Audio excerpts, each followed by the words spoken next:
Alexandre, c'est une annonce qui avait fait grand bruit. Ces restrictions budgétaires annoncées tout juste à la fin de l'année scolaire par le gouvernement de François Legault. Eh bien, coup de théâtre hier, déclaration écrite du ministre Drainville qui allonge finalement 540 millions de dollars destinés aux services aux élèves, mais ça vient avec des conditions. C'est pas un bar ouvert. Puis il faut qu'il y ait quand même là, démonstration là, de diminution des dépenses administratives. Là. Ouais, rétropédalage, parce qu'on avait demandé, je rappelle, au centre de services scolaires de la province de réduire quelque chose comme 570 millions de dollars là, avant le prochain budget, ce qui a fait en sorte qu'on a procédé à toutes sortes de coupes. Puis il y avait des services aux élèves qui étaient complètement coupés, là, entre autres des activités parascolaires, puis ça avait été dénoncé haut et fort. Là, on réinjecte 540 millions, mais attention, comme tu le dis, il faudrait que ce soit directement pour des services aux élèves. Ça peut pas être utilisé pour autre chose. Il faut également venir justifier du côté des centres de services scolaires quelles ont été les coupes d'un coût administratif qu'on a fait pour être capable d'aller toucher une partie de cette enveloppe-là. Donc, on dit que ce sera pas un bar ouvert. Mais ce dont on s'inquiète dans le milieu de l'éducation, Alex, c'est qu'il y a déjà une partie du mal qui est fait, là. On a dû procéder, parce que la rentrée scolaire, ça s'en vient. Là. Au mois de juillet, on se comprend-tu que tu es supposé avoir déjà pas mal planifié tout ce qui s'en vient au mois de septembre. Et là, il y a des gens qui ont déjà été renvoyés, là, des mises à pied, entre autres, dans les personnels de soutien, dans les professionnels qui viennent donner de l'aide aux élèves. Et là, ce qu'on demande essentiellement, c'est de réembaucher ces gens-là avec l'argent qu'on doit venir motiver et justifier dans cette enveloppe de 540 millions de dollars. Et là, ben, on s'inquiète du côté des centres de services scolaires de voir que ces gens-là ben, se sont sûrement déjà retrouvés un emploi avec le temps qui a passé. Bref, c'est une drôle de situation là, qui semble vraiment être mise en place à la suite de la grogne populaire là, qui s'est élevée au-dessus de 157 000 signatures d'une pétition sur le site de l'Assemblée nationale, je le rappelle. Vraiment, la grogne populaire était forte, puis on a comme senti la pression jusqu'au cabinet des ministres, puis on a pris une décision, Alex, qui va à l'envers, là, vraiment, de tout ce qu'on a vu, sur cette belle petite musique d'ambiance. Jean-François est festif ce matin. Mais écoutez, c'est clairement une volte-face. Là. On aura beau là, se cacher derrière un communiqué, parce qu'on ne vient pas en entrevue hein, aujourd'hui. Là. On nous a annoncé ça par voie de communiqué en essayant de vasouiller quelque chose. C'est un recul. Fallait vraiment que la CAQ manque de pif politique le printemps passé. OK. Pour croire que ça allait pas faire de remous dans le monde de l'éducation. Pour croire que des voix n'allaient pas s'élever pour dénoncer ça, exprimer haut et fort les inquiétudes, notamment pour les élèves davantage qui vivent avec des difficultés. Alors, où est le pif politique de la CAQ, sincèrement, pour avoir... La fameuse boussole de François Legault, il a dit qu'il l'aurait cette année. La boussole est détraquée. Là. Clairement, le Père Noël ne l'a pas exaucé quand il avait fait la demande là, à l'Assemblée nationale dans ses vœux de Noël. Mais tu sais, ça, c'est le genre de décision qui, politiquement, fait mal à la CAQ. Lorsqu'on regarde les sondages, lorsqu'on observe la dégringolade de la CAQ dans les derniers mois, voire les dernières années, écoutez, il y a un lien de cause à effet avec ce genre de décision-là. Puis des exemples, il y en a un puis un autre, notamment, là, que ce soit avec le troisième lien, c'est que ce soit dans la Maisonneuve-Rosemont. Ce genre de décision-là, tu sais... un pas en avant, deux pas en arrière, ou on espèce de... Tu sais, on annonce quelque chose peut-être trop rapidement, mal ficelé. Après ça, il y a une levée de bouclier. Puis après ça, bip, bip, bip. Ben, c'est ça, la CAQ recule. On est encore face à un exemple de cette ampleur-là. Tu as soulevé un très bon point en disant, là, il y a des gens qui ont perdu leur emploi. Est-ce qu'on va être en mesure de retrouver ce personnel-là pour la rentrée? On est le 17 juillet. Okay? La rentrée, là, c'est dans à peu près un mois et demi, puis il faut structurer cette rentrée-là. Alors, moi, quand je regarde un peu le portrait de la situation, moi, j'entends les experts dans le monde de l'éducation qui s'inquiétaient aussi des conséquences sur les élèves. Pas réglé, là. 540 millions, c'est correct, on ramène l'argent. Puis qu'il y ait un effort budgétaire, là, puis qu'on compresse un peu de dépenses administratives, j'ai pas de problème avec ça. Mais non. Tant qu'à moi, je trouve toujours qu'il y a trop de monde dans les bureaux. Mais lorsqu'on s'attaque au service aux élèves, ah ben là, c'est sûr que ça a mal passé, là. T'sais, puis après ça, qu'est-ce que tu penses qui va arriver? Les oppositions vont à raison se péter les bretelles. T'sais, exemple, là, on va parler aujourd'hui avec Pascal Bérubé du Parti québécois qui avait parrainé cette pétition-là. C'est un succès incroyable, là. C'est sûr que ça a mis de la pression sur le gouvernement. T'sais, le ministre Drainville, il viendra peut-être pas vous le dire. Mais c'est sûr que ça a mis une énorme pression. Et pendant ce temps-là, Alexandre, c'est drôle, on a trouvé 275 millions pour franchir une autre étape pour le fameux troisième lien à Québec. Ça, il n'y a pas de problème. Ça, on en a du cash. Ça, on en a de l'argent pour ça. Il y a une partie de moi qui peut toujours pas croire qu'on a fait ces deux annonces-là dans la même journée. Hier. Et pourtant, c'est ce qui a été fait. Ça, tu sais quoi? Je vais te le dire, moi, c'est quoi? Ça, c'est la bonne vieille technique de la diversion. Ouais. Je vous dis quelque chose de la main droite. Quelque chose, la main gauche, c'est exactement ça. Pensez-vous vraiment qu'on n'allait pas s'en rendre compte de votre fameux 275 millions pour le troisième lien? Ben non. C'est approuvé par le Conseil des ministres. On l'a vu. Le tracé aussi, lui, le corridor central qui avait été annoncé là, à la population en juin dernier a été confirmé lui aussi. Là, vous savez, ce méga projet entre 5,3 et 9,3 milliards de dollars, une simple fourchette de 4 milliards d'écart possible, avec, bien sûr, des coûts qui n'ont pas été comptés du tout pour les études de conception. Il n'y a pas encore de coût d'études environnementales, il n'y a pas encore de coût d'acquisition de terrain, il n'y a pas encore de coût d'expropriation, il n'y a pas encore de coût interne du ministère. Tout ça n'a pas été chiffré encore. On s'enligne vers un 9,3 milliards de dollars. Et là, 275 millions là, qu'on vient de débloquer, de trouver comme ça, ça va servir à poursuivre l'élaboration du dossier d'affaires. Je rappelle que la volonté de la ministre Guilbeault, de son propre aveu, c'est de rendre le troisième lien un projet indélogeable, là, qu'on a tellement dépensé d'argent qu'on ne peut plus jamais revenir en arrière. Exactement, même si la CAQ venait à être expulsée du pouvoir, ce qui, selon les sondages et toute vraisemblance, ils ont 1 an et quelques des poussières pour se replacer. Mais à date, ça augure très mal pour la coalition Avenir Québec. Mais bon, on demande de couper partout, mais on trouve 275 millions pour, je répète, l'élaboration du dossier d'affaires. Ça, quand tu me parlais du corridor là, qui a été approuvé par le Conseil des ministres, ça, c'était le fameux corridor là, qui était probablement, selon les études, le plus défavorable. Là, hein. C'est celui-là qu'on a choisi, là, juste pour être bien sûr. Là. C'est aussi un projet, le troisième lien en général, qu'on a tué, remis, demandé une étude de pertinence. On leur a dit que c'était pas pertinent. Ils ont décidé de le remettre de l'avant. Je sais sincèrement, à chaque fois qu'on parle du projet du troisième lien, on dirait qu'il faut qu'on refasse une genèse complète. C'est irresponsable. Oui, bonjour. Ben oui. Non, mais bonjour, regardez ce qui risque d'arriver. Là. OK? Là, la ministre veut rendre ce projet-là irréversible, OK? En vue d'une campagne électorale, qui va encore une fois, pour une énième fois dans la région de Québec, se faire là-dessus en 2026. Prédiction. Parti comme ces partis-là, la CAQ va se faire rayer de la carte. Alors là, on va avoir une formation politique qui est sur ses derniers milles, qui va faire une autre campagne électorale sur le troisième lien dans la région de Québec, qui risque, selon les projections, à l'heure actuelle, ça peut changer, il reste au-delà d'un an, là, mais à l'heure actuelle, pourrait fort bien être complètement rayé de la carte et qui va nous laisser à nous, les Québécois, parce que c'est rien de personnel contre les gens de la région de Québec, j'y suis à chaque fin de semaine, puis des problèmes de trafic, il y en a, puis il faut faire quelque chose, il faut juste choisir la bonne solution. Mais là, on va nous rendre irréversibles un projet qu'on va tous ultimement payer parce qu'on ne finance pas ça avec des fleurs. Là. Je veux dire, c'est nos impôts qui financent ça. C'est quand même assez incroyable ce qui est en train de se passer là. Et là, on essaie de nous passer ça en douce lorsqu'on nous fait une annonce de rétropédalage dans le monde de l'éducation. Je vous dis, là, la ministre des Transports, Geneviève Guilbeault, je trouve que son étoile commence sérieusement à pâlir.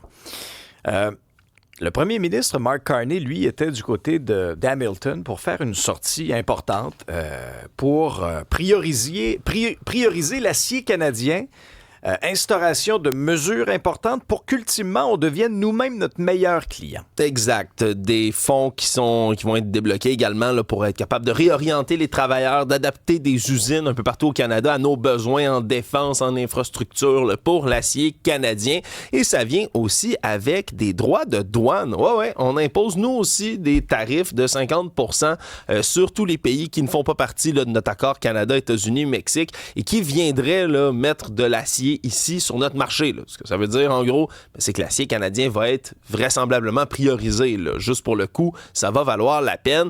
Évidemment, ça se veut là, un facteur pour être capable de réalimenter notre industrie suite au tarif de 50% que les États-Unis eux-mêmes nous imposent. Hein. Ça avait été augmenté de 25 à 50 justement le mois dernier. Et donc, c'est une première mesure offensive, je vais le dire comme ça, là, du gouvernement Carney, alors qu'il n'y a toujours pas de réaction officielle au droit de douane de 35 envoyés par lettre par le président américain. Il n'y a pas encore de position officielle du Canada. Par contre, là, c'est une première mesure qu'on veut mettre de l'avant. Est-ce qu'il va y en avoir d'autres aussi pour Mark Carney qui doit se dépêcher là, d'ici le 1er août, non seulement à négocier en secret avec les États-Unis pour essayer de trouver un accord qui nous éviterait ces 10 droits de douane, mais aussi pour renforcer l'économie canadienne. C'est ce qu'ils essaient de faire avec cette mesure-là. Les réactions sont mitigées. Les syndicats des métallos, eux, semblent ravis de cette nouvelle décision-là. Mais c'est, encore une fois, répliquer, là, combattre le feu par le feu, des tarifs contre des tarifs. Il y a des gens, ça fait grincer des dents. Ouais. Dans le cas de Mark Carney, il y a une autre échéance qui va le rattraper là, très rapidement. Le 21 juillet, c'était la date qui avait été convenue avec les Américains à la suite du sommet de Kananaskis. On s'était dit, on va se donner 30 jours là, pour essayer d'en arriver à une entente. Depuis, on a reçu la fameuse lettre qui, dans l'esprit du président, c'est ça le deal. Ouais. La lettre, là, c'est comme un contrat. Là, je suis pas convaincu que les pays l'ont interprété de cette façon-là, mais on a déjà senti, tu sais, quand je vous parlais des trucs politiques vieux comme le monde, là. Bon, dans le cas de la CAQ avec cette annonce dans le monde de l'éducation, puis après ça, les frais par rapport au troisième lien, on essaie un peu de faire diversion. Tu sais, tu fais 2 annonces dans la même journée. Puis, dans le cas de Mark Carney, c'était la technique de diminuer les attentes pour que tout petit gain, que ce soit lundi prochain, le 21 juillet ou encore le 1er août, paraissent comme si, waouh, c'est extraordinaire, quel négociateur habile. Ça aussi, il ne faut pas être dupe non plus. Il faut quand même être conscient et lire les événements tels qu'ils se produisent devant nous. Parlons des Américains. Alexandre, il y a le Sénat américain qui a approuvé un texte qui permet à l'administration Trump d'éliminer 9 milliards de dollars de fonds publics. Ouais, c'était les fameuses coupes du DOGE qui faisaient partie du programme du Department of Government Efficiency. Et là, dans les 9 milliards qu'on veut couper, il y a 8 de ces milliards-là qui étaient destinés à l'aide internationale à l'origine. Parce que je rappelle, on est allé complètement rayer de la carte et sabrer USAID, l'Agence américaine pour le développement international, qui amenait toutes sortes de fonds de soutien économique, alimentaire, de santé également, un peu partout dans le monde pour des pays défavorisés. Mais ce qui a retenu beaucoup l'attention, c'est que les démocrates ont tiré, visé juste, je dirais, là, sur un point qui, disons, est très imagé là, de coupe à cette aide-là, de la destruction de tonnes d'aides alimentaires qui ont fini par périmer. Parce que les États-Unis avaient acheté des biscuits à haute teneur énergétique qui devaient aller aider là, des jeunes enfants qui souffraient de malnutrition en Afghanistan, au Pakistan, un peu partout dans ces régions-là, mais qui, leur date de péremption, elle expirait en juillet. Là, depuis le mois de mars, on essayait là, de soulever la question auprès de Marco Rubio, le secrétaire d'État. On disait, ben là, il faudrait acheminer cette aide-là. Elle est dans des entrepôts à Dubaï, ces biscuits-là, on pourrait les envoyer. Et finalement, non, on les a pas envoyés. On les a laissés dans l'entrepôt, on les a laissés périmer. Ça a coûté 800 000 $ acheter ces biscuits-là. Et là, les contribuables américains vont devoir dépenser 130 000 $ pour les incinérer. On va brûler des tonnes et des tonnes. C'est un entrepôt complet là, de biscuits qu'on va brûler. Tout ça parce qu'on a préféré les garder dans l'entrepôt plutôt que de les distribuer à des enfants affamés.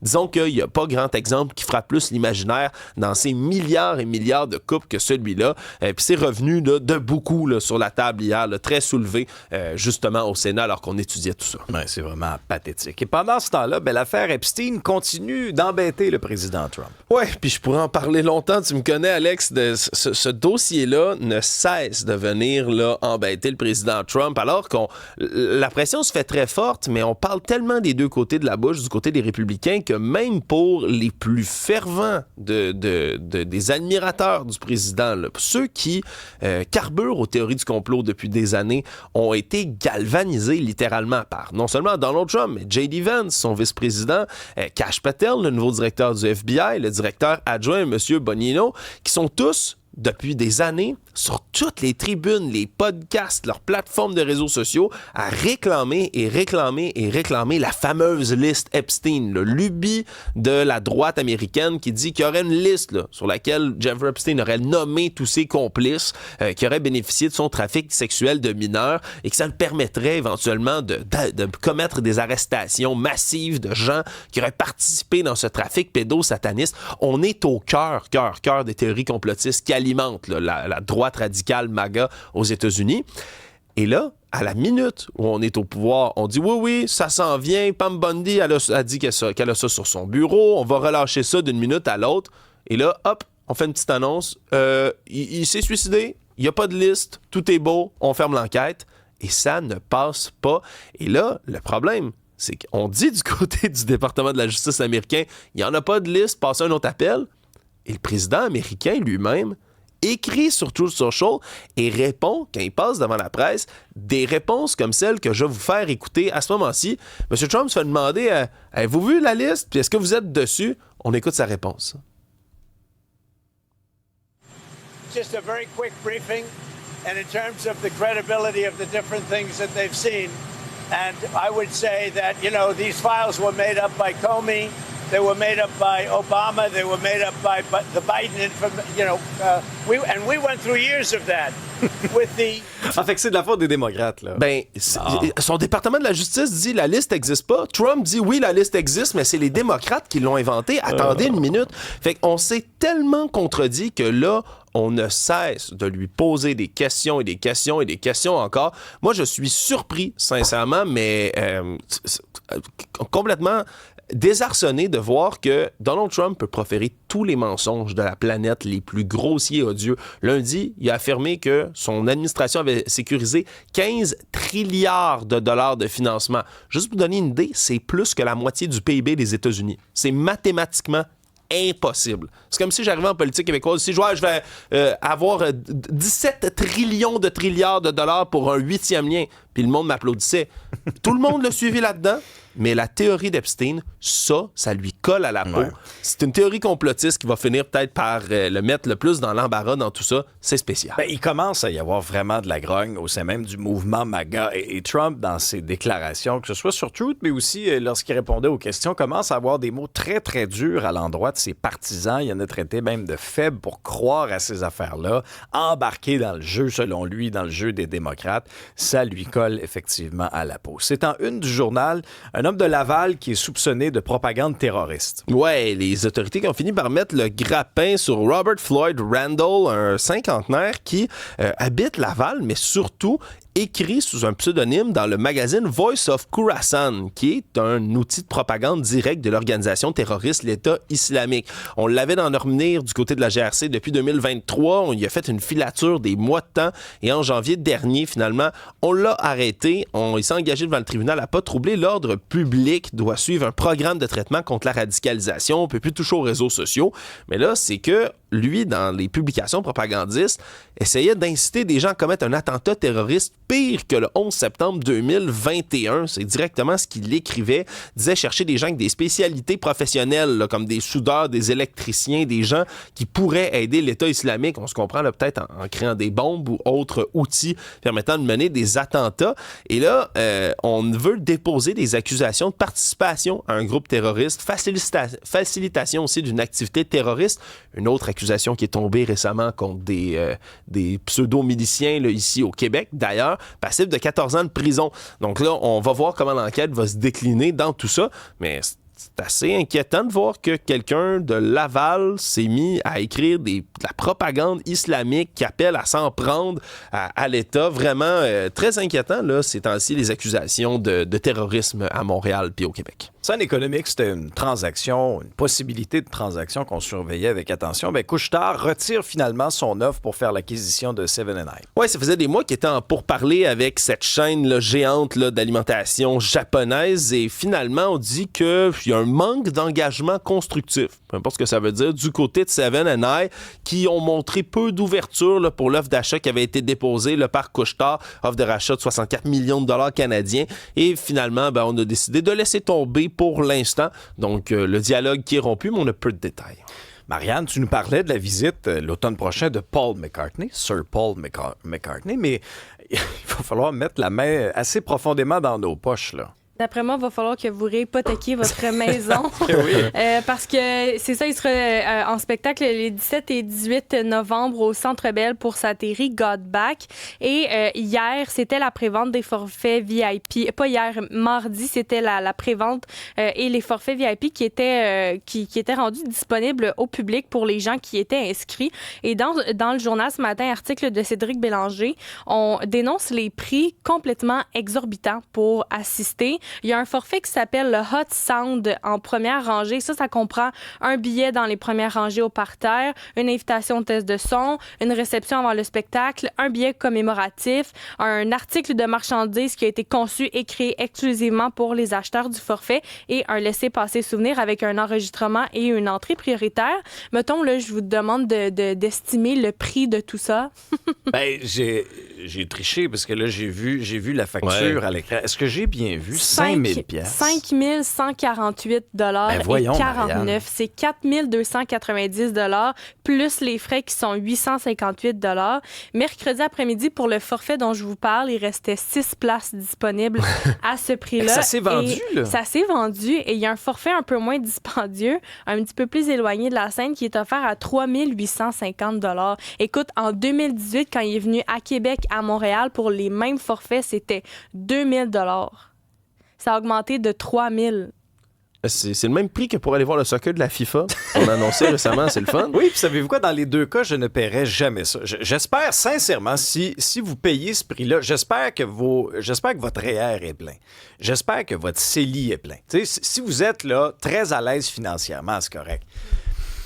Parce qu'il Mais y a sinon, payer 5 000 piastres pour ça, je trouve ça Parce complètement irresponsable. Il y a plusieurs personnes qui ont essayé d'acheter des billets mardi, mais qui ont complètement laissé tomber l'idée d'aller voir Paul McCartney. Dans les estrades, il n'y a rien en bas de 1 000 Le moins cher qu'une femme témoignait dans l'article de Cédric, c'est le moins cher, 500 mais avec la vue obstruée. Elle dit, je ne vais pas payer ça pour une vue obstruée. À 500 piastres, la vue obstruée? 500 oui. Attends, la vue obstruée, ça veut dire quoi? T'es derrière un mur? Probablement que t'as comme une colonne qui cache la moitié de la scène. 500 tomates pour pas voir le show. Moi, honnêtement, le plus dispendieux que j'ai dépensé pour un billet de spectacle, c'est 365 Laisse-moi Pour deviner. Taylor Swift. C'était Taylor Swift. Même pas. Hein? Ben non, Taylor Swift, nous, ça nous a coûté 180 Ah, ça, le c'est billet. vrai, ça, c'est- Mais ça, c'est une anomalie, par parlons contre. de Taylor Swift, vu que non, vous partez non, là-dessus. non, là. non, non. Même pour aller voir Taylor Swift, c'était même pas ces prix-là. Ces prix-là, là, c'était des billets qui étaient en revente. C'était... On part à la pause, Jeff. Elle est partie parce pour que un là, Non, sinon, mais ça ça va me se poursuivre. fâche, là. C'est pas vrai qu'on va commencer à attaquer ma Taylor, là. Mais pour Paul McCartney, c'est beaucoup plus cher. Mais en même temps, je comprends, là, il est quand même un ex-Beatles.